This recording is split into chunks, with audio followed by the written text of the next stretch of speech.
So looking at this athlete across the 180-degree change of direction, I can see a couple of key inefficiencies in both the deceleration phase and the foot placement just before re-acceleration. He does show some braking with the foot slightly ahead of his center of mass. However, it is decent, but overall the deceleration strategy isn't quite there yet.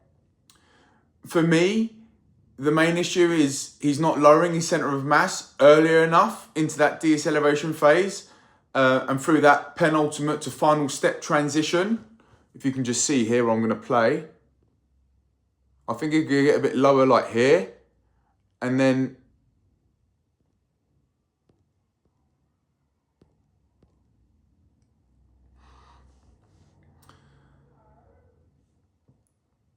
the second thing I was going to say was that this then carries into the next phase where his foot placement and force application aren't as efficient as they could be, which leads to a bit of a delay in the re-acceleration and some wasted energy in the foot. If we can just rewind this slightly, excuse.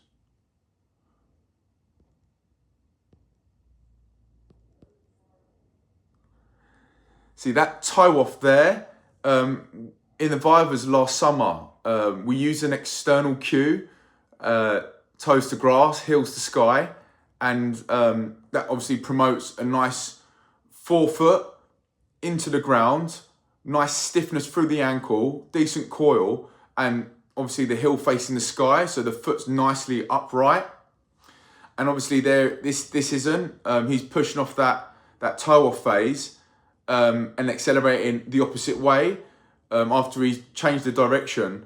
But obviously there's a little bit of inefficiency there, and I'd say those were my two things: the deceleration into the turn, and then coming out, just sorting out that foot placement. So anyway, I'd treat this more as a sequencing issue rather than an isolated problem. First thing I'd do is increase the level of control in the session using constraint blocked practice. That's not robotic or repetitive, like sort of closed skill stuff, like too much of it where I don't want to get the athlete comfortable, but just enough to target the foot placement and the braking mechanics and get him to lower that center of mass a little bit earlier into a more stable position. From there, I'd guide him into like a better forward body position where his shin angle and torso lean and direction of travel all line up a little bit better. That should help him apply force more effectively into the ground and project back out of the turn into the opposite direction. And then once that starts to tidy up and becomes more natural and adaptive, I'd layer in some variability, random practice via changing speeds, angles, and add some reactive elements to make it more open skill. So it becomes more of a transferable quality to his game situations. I assume he's a footballer or some sort of field athlete.